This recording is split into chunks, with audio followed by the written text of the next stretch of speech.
ఇంత big day నా లైఫ్‌లో వచ్చేసింది. ఎన్ని ఇయర్స్‌కో జరుగుతదనుకున్నది టపీమని నా లైఫ్‌లో వచ్చేసింది.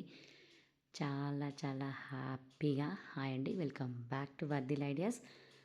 మన ఇంటి గృహప్రవేశానికి మీ అందరికీ స్వాగతం. ఆ రోజంతా నిద్రపోలేదు. ఇక్కడ చూసారా కూరాడ కోసం నేను డెకరేషన్ గేట్ అదంతా నా కూతురు డెకరేషన్. మీతో చాలా చూయించాలనుకున్నాను.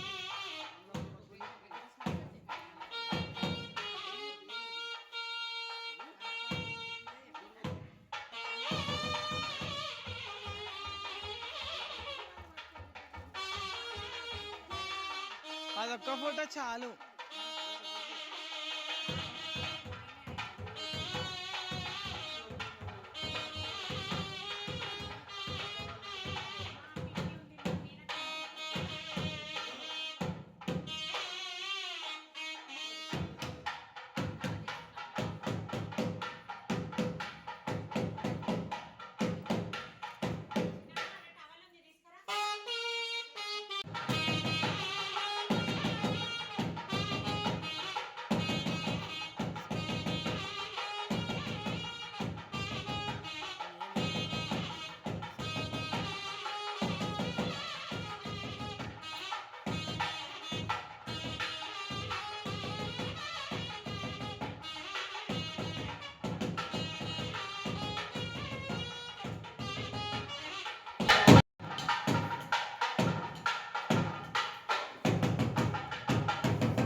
పెళ్ళి కానీ ఏదైనా ముహూర్తాలు పెట్టుకున్నప్పుడు అదే టైంకి జరిగిపోవాలని మా ఇంటెన్షన్.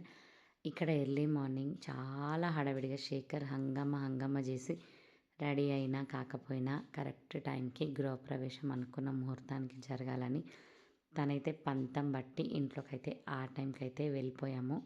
బహుశా నేను ఈ వీడియోలో తక్కువ మాట్లాడి మీకు ఎక్కువ చూపించడానికి ట్రై చేస్తున్నా కావచ్చు, ఎందుకని తర్వాత చెప్తాను.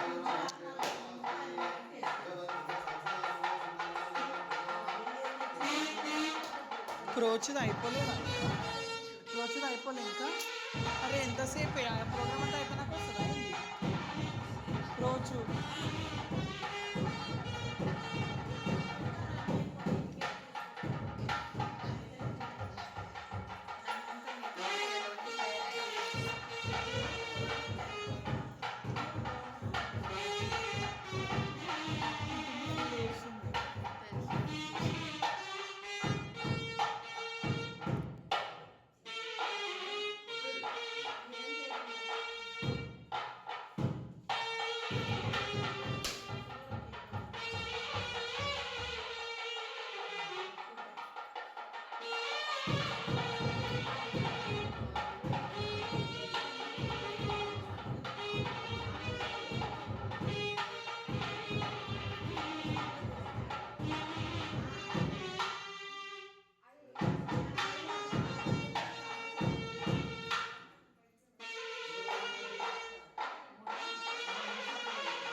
ఈ సొంత ఇల్లు అనే ఒక కాన్సెప్ట్‌లో చాలా చూసానని మస్తు సార్లు చెప్పేసిన. కానీ ఇప్పుడు నేను అదంతా చూస్తున్నా. మీతో చాలా చెప్పాలని ఎప్పటికప్పుడు మైండ్‌లో స్క్రోల్ అవుతానే ఉంటది. కానీ ఇప్పుడు మీకు చూయించేదంతా నేను ఒక్కసారి పడుకొని కన్న కల కాదు. నేను అనుభవించిన జీవితం. ఇప్పుడు నేను ఆ నిజంలోనే బ్రతుకుతున్నా. కాబట్టి నేను అన్నీ మీకు చెప్పలేకపోతున్నా. గృహప్రవేశం చేస్తున్నప్పుడు చాలా గృహప్రవేశాలకెళ్ళుంటా. అవన్నీ చూస్తున్నప్పుడు ఒకలాంటి హ్యాపీనెస్ వచ్చేది. వాళ్ళ హ్యాపీనెస్ చూసి ఆ ఫేస్‌లో ఆ స్మైల్ చూసి ఆ మూమెంట్ వాళ్ళు ఎంత హ్యాపీగా ఉన్నారో నేను అంతే హ్యాపీగా న్యాచురల్‌గా ఆ సంతోషం అదంతా వచ్చేది. ఇవాళ నా ఇంటి గృహప్రవేశానికి నాకు పట్టలేని దుఃఖం వస్తుంది. ఎందుకంటే చాలా అనుకుంటాం. కానీ ఈ మూమెంట్ వరకే నా మనసంతా అలసిపోయింది. ఎందుకంటే నిజంగా ఇప్పుడు నేను నిజంలో బ్రతుకుతున్నా. నేను చూసిందంతా నిజం. ఈ ఇంటి గురించి నేను ట్రావెల్ చేసిందంతా నిజం. అది అప్పటికప్పుడు వచ్చే పాసింగ్ క్లౌడ్ కూడా కాదు. దాని గురించి మంచైనా, చెడైనా దాన్ని నేను ప్రతి క్షణం ఇంక నేను అనుభవిస్తూనే ఉండాలి. సో, ఆ మూమెంట్ నాకు బాగా హిట్ అయ్యి ఎన్నిసార్లు అది చూసినా, నేను ఎన్నిసార్లు ఆ ప్రభావాన్ని పోగొట్టుకుందాం అనుకున్నా, నేనున్నది నిజంలో కాబట్టి ఆ నిజం నన్ను ఇంకా పిండేస్తుంది. అలాంటి ఒక మూమెంట్ని నేను ఇంత హ్యాపీగా ట్రావెల్ చేసి ఇంత సక్సెస్ఫుల్గా గృహప్రవేశం అయితే చేసేస్తున్నా. ఫస్ట్ ఇల్లు తీసుకోవాలి అనుకునే ముందు అడ్వాన్స్ ఇవ్వగానే మా ప్లాన్ ఏందో మీకు చెప్తా. ఫస్ట్ నేను ఇల్లు కూడా కొన్నానని చెప్పకూడదు ఎవరికి. ఒక రెంట్ హౌస్ ఇది అని చెప్పాలి. ఏదో మళ్ళీ వెడ్డింగ్ యానివర్సరీకి గృహప్రవేశం అని చెప్పకుండా సత్యనారాయణ స్వామి వ్రతం వరకు చేసుకోవాలి. అలాగే వెళ్ళాలి. ఎవరిని పిలవద్దు. మన క్లోజ్ ఫ్యామిలీలో ఒక 10-20 మెంబర్స్ని పిలిస్తే చాలు అనుకున్నాం. తర్వాత 1 బై 1 మన ఫ్యామిలీ లిస్ట్‌లో యాడ్ అవుతూ, అవుతూ, అవుతూ ఒక 50 మెంబర్స్‌కి అయ్యారు. కానీ అందులో ఖచ్చితంగా మనము మన ఓన్ ఫ్యామిలీకి అనేది ఓన్ హౌస్ అని చెప్తాం కాబట్టి ఖచ్చితంగా అది తొందరగా స్ప్రెడ్ అయిపోతుంది. కాబట్టి గృహప్రవేశమే నార్మల్‌గా ఒక 50-60 అనుకున్నాం. ఆ తర్వాత మళ్ళీ ఆ 60లో మన ఓన్ ఫ్యామిలీలో మళ్ళీ కవర్ చేస్తూ, చేస్తూ వస్తే 150 మెంబర్స్ అయ్యారు. ఆ తర్వాతే డిసైడ్ అయ్యాం ఫంక్షన్ మామూలుగా ఉండదు, పేల్చేస్తామని. ఇక్కడ నా కూతుర్ని ఫస్ట్ టైం ఇలా రెడీ చేసినందుకు మస్తు హ్యాపీ ఉంది. మా ఫేస్‌లోకి మేకప్ అంత సెట్ అవ్వదు. సో, నేను అనుకున్న అసలు మేకప్ అనేది ముట్టుకోవద్దు. మాకు జడలేసుకోవడం రాదు. సో, జడల వరకి మాత్రమే అని చెప్పి ఇక్కడ చూసారా పాలు పొంగించడానికి ఇత్తడి గిన్నెలు 3 తెస్తే నేను చెప్పిన దాంట్లో కాకుండా అన్నిట్లో పాలు పొంగబెట్టేస్తున్నారు. ఊదలేక ఇది నా గృహప్రవేశం పార్ట్ 1. ఎన్ని పార్ట్సో ఇంకా డివైడ్ చేయలేదు కానీ అన్ని పార్ట్స్ మీరు ఖచ్చితంగా చూసి తీరాల్సిందే. నా హ్యాపీనెస్‌ని మీతో కూడా నేను పంచుకోవాలనుకుంటున్నా కాబట్టి మీరు కూడా తీసుకోవాల్సిందే. Thank you so much for watching this beautiful video.